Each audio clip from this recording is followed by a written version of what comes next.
media has looked into... But does the media know that the facts given in the closure report were wrong? Sir, it was the responsibility of the media to check that the facts given in the closure report have been wrongly written in the closure report. They are not supported by the document. I put that question to Aryama Sundaram. Have you checked that? 1 minute. And if you want, I will show you that whenever you want. Arnab, K Anand. Yes, Mr. Anand. See, what I want to say is that first of all, the Ghaziabad police came into picture. For 3 days or 2.5 days, they didn't go to the top of the house to find out the body was lying therein. How much was the influence on the Ghaziabad police to bail out Talwars? Then thereafter, everybody was allowed to go inside the house, the media, everybody was going inside, and that is the reason that the Ghaziabad police didn't do the forensic evidence. When the CBI came into picture at all, the entire evidence was destroyed. What I'm trying to say is that how much was the influence on CBI, how much influence on that Ghaziabad police, and the CBI filed a closure report by saying that their Talwars are not responsible for this one. I'm really surprised. 2 murders taking place, the body lying on the top floor of the house, and it is locked from the inside. And very strange. Who will like to commit a murder, take the body on the top floor and lock that door and bring the keys with them?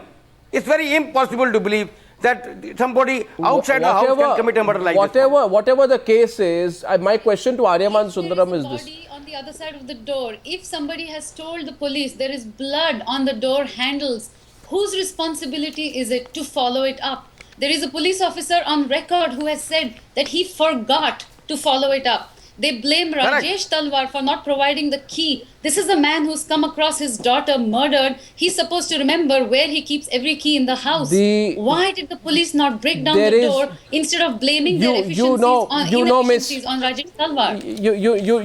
You know, ma'am, I am not going into the details of the CBI closure report. Otherwise, you can go through point by point by point. No, and I'm not going there are certain. The CBI only said. No, please understand, Ms. Paradkar.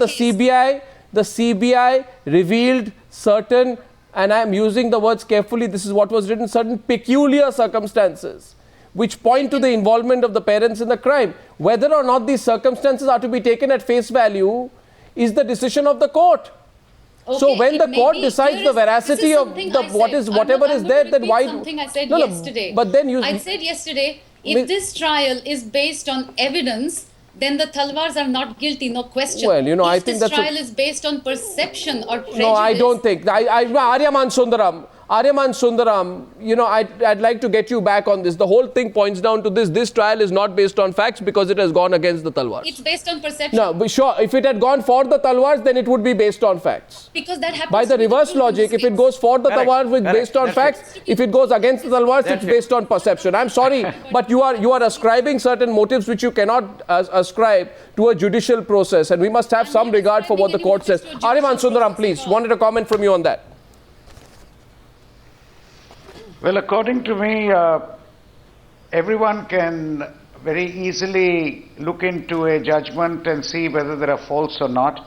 I, for one, feel that judgment on circumstantial evidence to quote the Supreme Court itself should have a chain that there is no escape of conclusion of guilt. The Supreme Court says it should unerringly point towards guilt and should be incapable of examination on any hypothesis other than guilt. If I use these three, maybe as a lawyer I would have various views. But the fact of the matter is a judgment has been pronounced. But there are also two facts involved. One, we have to accept the fact that we expect, and I use the word expect with a very capital E, we expect a judicial officer not to be moved by the media and to take a decision on the way he perceives the evidence before him, and I would really like to believe that is exactly what has been done now. Two, whether we like to admit it or not, the media does have a very large influence on public opinion. But not on the courts. Equally, if too many people were not jumping up, as you have said, Arnab, about the Krishna issue, perhaps the media did not play it up big enough for the public opinion to react, because I honestly believe that the media has a huge, tremendous role in influencing the public opinion. And perhaps when everybody is complaining about how the media has affected the trial, perhaps what they're really saying is how the media has affected the public opinion. I wouldn't go so far as to say the media has affected the trial.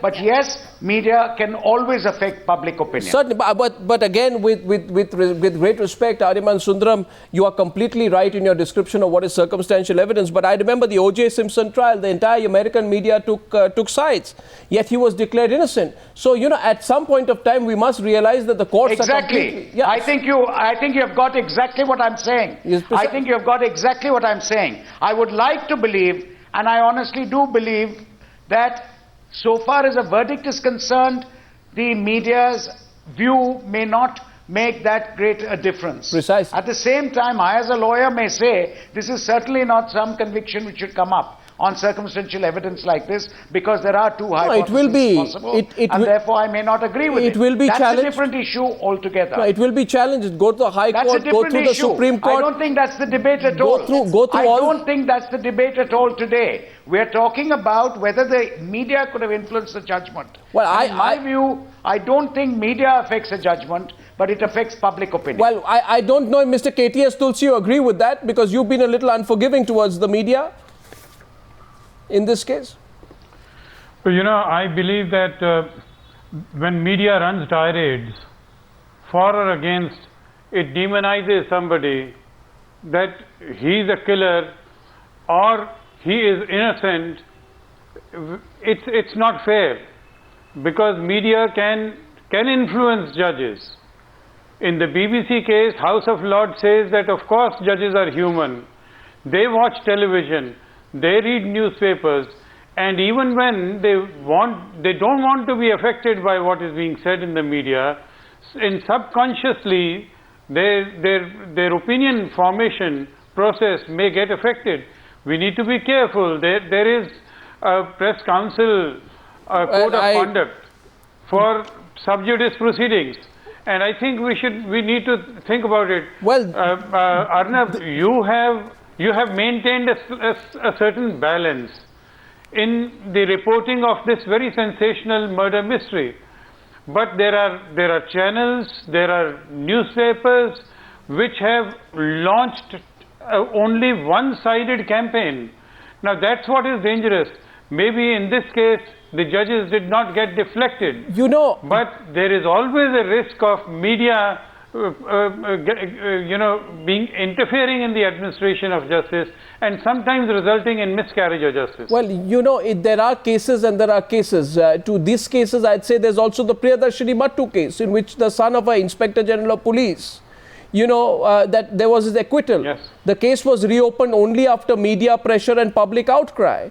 But that was a case in which fresh evidence came up. In this case, Saba, and I'd like to wrap up with you, in this case, the investigating agency messed up, repeatedly messed up.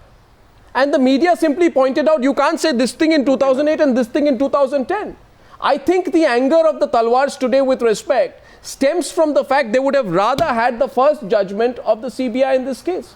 They would have rather have this, you know, their parents would have got away, their parents would have been acquitted with what came out in 2008. I think that's where the anger steps in. That when the CBI came out with the first judgment, who are you to keep reporting the case?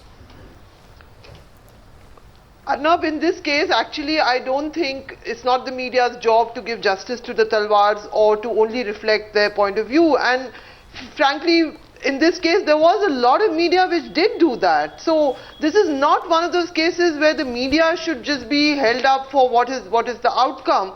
However, you know, there was a point that Mr. Sundaram did make earlier, Arnab. We are living in an age where media puts in a lot of opinion. But that's a larger issue. But if it's relevant to this case, yeah, I mean, you know, how can you blame a media when a teenage girl has landed up dead? Well, and we are bound to cover it. Well, and there are so many people who are fighting for the Talwar on every channel. Of course, you know, there are articulate people who are fighting for them on every channel. So this is not one of those cases where I see a complete disbalance. Which can happen. I'm running completely short. You know, that is really what I'm running completely short. 10 seconds to Shobha Day, and then I'm wrapping up. No, she's absolutely right. She's put things into perspective. There was an avalanche of support, a very organized movement. Oh yes, there was. For the Talwars, and the press was crucified equally vehemently. I agree. Just one thing I want to say at the end.